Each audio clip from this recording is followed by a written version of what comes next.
Welcome back students. चलिए आज हम लोग प्रीवियस वीडियोस में जो कॉन्सेप्ट्स हम लोगों ने ट्रिग्नोमेट्री के समझे थे, अब हम उसके ऊपर क्वेश्चंस करना सीखेंगे। तो सबसे पहले तो मैं आपको एनसीईआरटी की ही एक्सरसाइज से डिफरेंट वैरायटीज से मैं आपको फैमिलियर कराऊंगा। और वैसे भी आपकी एनसीईआरटी में जो आपको एक्सरसाइजेस दे रखी है, जो 4 कॉन्सेप्ट मैंने आपको बताया, one was based on trigonometric ratios, second आपका था ट्रिग्नोमेट्रिक टेबल के ऊपर, तीसरा आपका था कॉम्प्लीमेंट्री रेशियो के ऊपर, और फाइनली आपका है ट्रिग्नोमेट्रिक आइडेंटिटीज के ऊपर। तो एनसीईआरटी ने ईज ऑफ करने के लिए बहुत आसान तरीके से आपको हर कॉन्सेप्ट के ऊपर एक एक एक्सरसाइज आपको प्रैक्टिस के लिए दे रखी है। तो सबसे पहले आज हम लोग करेंगे एनसीईआरटी का ट्रिग्नोमेट्री चैप्टर का एक्सरसाइज 8.1। इस एक्सरसाइज 8.1 में कई सारे डिफरेंट क्वेश्चंस हैं। मैं आपको एक एक करके हर वैरायटी का एक एक क्वेश्चन में आपको समझाने की कोशिश करूंगा। सबसे पहला तो फर्स्ट क्वेश्चन ही हम लोग लेंगे। ये क्वेश्चन का टाइप देखो, हर क्वेश्चन के टाइप को याद रखने का अपना एक स्पेसिफिक ढंग होता है कि वो वैरायटी किस तरह से गिवन है, किस कंडीशन पे ऊपर बेस्ड है, उस कंडीशन के ऊपर आपको क्या आउटपुट लगाना है, आपको इतना ध्यान रखना है। और हर क्वेश्चन का अपना एक प्रॉपर्टी या कैरेक्टर होता है जिसके ऊपर हम इजीली उसको आइडेंटिफाई कर सकते हैं, और फिर फर्दर हम एग्जाम में बिना किसी लेफ्ट और राइट के स्ट्रेट अवे फोकस करके उसका जो एक्चुअल मेथड है उसके ऊपर आप स्ट्रेट अवे आप अपना सॉल्यूशन लिखना शुरू कर सकते हैं। अब बात आती है क्वेश्चन नंबर 1 में, जिसमें आपको एक राइट एंगल गिवन है। राइट एंगल इज एबीसी, जिसमें राइट एंगल दे रखा है बी पर। अच्छा, बी पे है तो आप कहीं पर भी ए डाल दीजिए, कहीं पर भी सी डाल लीजिए, इससे कोई फर्क नहीं है। जैसे मैंने एक रूटीन वे में ले लिया, एबीसी एक ऑर्डर में ले लिया। इसके बाद इन्होंने साइड से रखे हैं ए बी के 24 सेंटीमीटर का, और बीसी दे रखा है आपको 7 सेंटीमीटर का। और यहां पर आपको 2 फाइंड करना है। You need to find out the value of part 1 that sine A and cos A, और सेकेंड पार्ट में आपको दे रखा है sine C and cos C. तो ये तो आपको सबसे पहला सिंपल सा क्वेश्चन आपको दे रखा है, जिसमें आपको सिर्फ 2 ही रेशियोज को वैल्यू फाइंड आउट करने के बोल रखी है, पर ऐसा नहीं, हम 6 की 6 रेशियो की फाइंड आउट वैल्यू कर सकते हैं।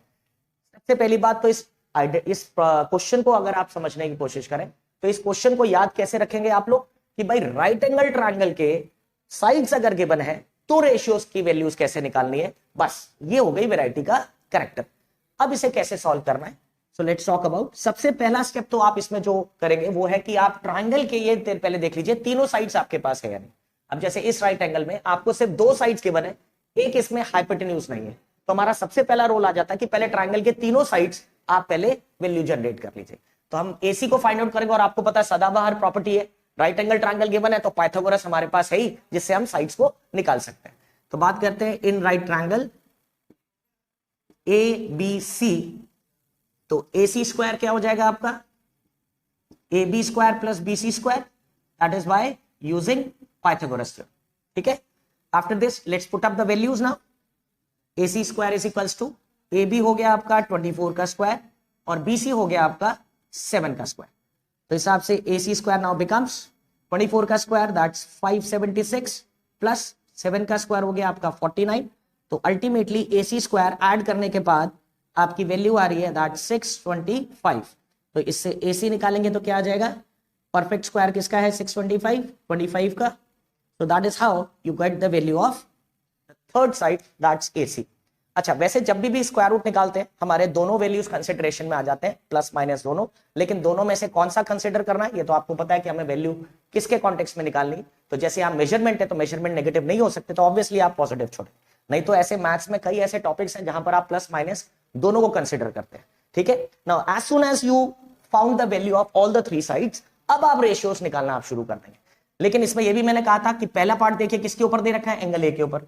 तो यह भी जरूरी है कि पहले आप ट्रायंगल के साइड्स को डिफाइन कर लीजिए, जिसमें से ये तो अभी हमने फाइंड आउट कर ही लिया कितने का है 25 सेंटीमीटर का, और 90 के सामने वाला साइड हमारा क्या होता है एच, दैट इज हाइपोटेन्यूज।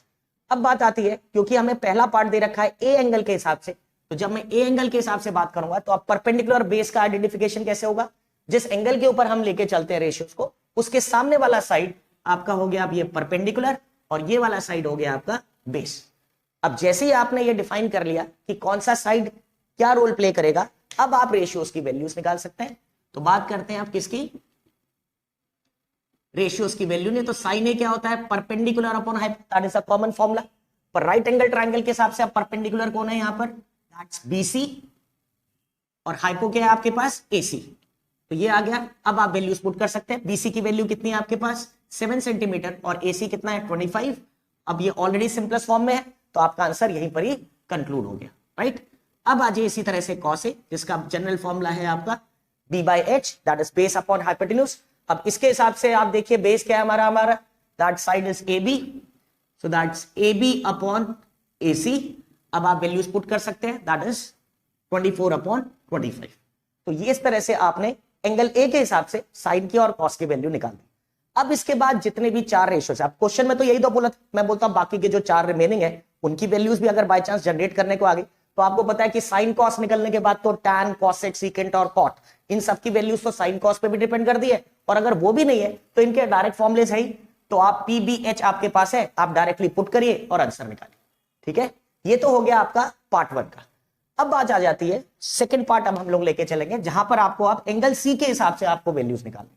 तो पहले तो मैं समझता हूं कि आपको ये फर्स्ट पार्ट क्लियर हो गया होगा। अब सेकंड पार्ट में मैं एंगल ए के हिसाब से अब इसको हटा देता हूं, तो ऑब्वियसली साइड चेंज हो जाएंगे, फॉर्मूला तो सेम ही रहेगा। अब आ जाते हैं यहां पर एंगल सी। एंगल सी मैंने यहां पर लिख दिया। अब यहां पर ऑब्वियसली परपेंडिकुलर और बेस में इंटरचेंज हो जाएगा, हाइपोटेन्यूज में कोई चेंज नहीं है। अब इस हिसाब से एंगल सी हम लेके चल रहे हैं, तो अब की बार ए बी हमारा परपेंडिकुलर हो जाएगा और बी सी हमारा बेस हो जाएगा, ठीक है। अब आप वैल्यूज डालिए। अब जो साइन सी की वैल्यू है P/H फॉर्मूले के हिसाब से, अब परपेंडिकुलर हो गया आपका A B, hypo remain same, तो अब इसका रिजल्ट आ गया आपका 24 अपॉन 25। वैसे अब इसकी बात करते हैं, B/H बेस है आपके पास BC और हाइपो है आपके पास AC, तो अब रिजल्ट हो गया 7/25। तो ये है आपके रिजल्ट किसके बेसिस के ऊपर, जब आपको एक राइट एंगल ट्रायंगल के साइड्स के बनो और आपको रेशियोज की वैल्यूज निकालनी। तो this is your first variety from your 8.1 exercise, right. ये तो हो गया आपका एक सिंगल वैरायटी। अब बात करते हैं नेक्स्ट टाइप में, ठीक है।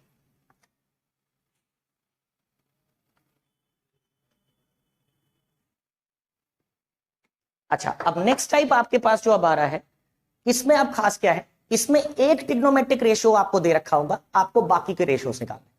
तो इस हिसाब से अगर हम देखें तो आपके एक्सरसाइज 8.1 में आएंगे, तो question number 3, question number 4, question number 5, question number 7, question number 8, यानी बहुत क्वेश्चंस ऐसे हैं जो एक रेशियो की वैल्यूज गिवन के हिसाब से आपको रिमेनिंग रेशियोज की वैल्यूज आपको जनरेट करनी है। तो इसमें से कोई एक टाइप ले लेता हूं, जिसमें आपको मैं लेके चलता हूं क्वेश्चन नंबर 4, ठीक है। तो क्वेश्चन नंबर 4 के साथ क्या है आपके पास, you have given 15 cot A किसके बराबर दे रखा है, 8 के बराबर, और आपको 2 फाइंड करना है किसकी, ऑल द रिमेनिंग रेशियोज। तो आपको इसमें sign A, cos A, tan A, फिर कॉसेक ए, सीकेंट ए और कॉट तो हमारे पास गिवन है। वैसे इसमें केवल 2 ही रेशियोज है, मैं सभी के ऊपर बात कर लेता हूं, ठीक है। अब बात करते हैं कि एक रेशियो से बाकी रेशियोज की वैल्यूज कैसे निकालते हैं। सबसे पहले तो आप जो गिवन है उसी पे ध्यान दीजिए, 15 cot A is equals to 8 since. तो पहले तो मैं रेशियोज को और वैल्यूज को अलग अलग कर लेता हूं। तो cot A कितना हो गया, 8/50, that is the first thing. आप देखें यही चीज डायरेक्टली गिवन दूसरे क्वेश्चन में, जैसे क्वेश्चन नंबर 3 में देखिए साइन ए बिल्कुल डायरेक्टली दे रखा है 3/4। यहां पर उन्होंने एक वैल्यू को इन्होंने साथ में लिख दिया, तो ठीक है, वो मल्टीप्लाई था, राइट हैंड साइड जाएगा, डिवाइड में जाएगा, तो फ्रैक्शन आपको मिल गया। अब बात आती है cot A से अब आप बाकी सारे कैसे निकालेंगे। तो बहुत सिंपल सी बात है, जैसे राइट एंगल ट्रायंगल में PBH हमारे लिए इंपॉर्टेंट है, तो एक रेशियो से बाकी रेशियो निकालने के लिए भी आप पहले PBH पे ही कंसंट्रेट करेंगे, क्योंकि PBH मिल गया तो ये सारे रेशियोज निकालने बहुत कन्वीनियंट है। तो आप करेंगे क्या, सबसे पहले तो इसका जो जनरल फॉर्मूला है उसके हिसाब से आप इसे कंपेयर करेंगे। दैट इज क्या होता है, कॉट का फॉर्मूला क्या होता है, base upon height, base upon perpendicular, ठीक है। So that is the thing. अब जब मैं इसे कंपेयर करूंगा तो दिस इंप्लाइज बेस हो जाएगा 8 के और P हो जाएगा 15 के।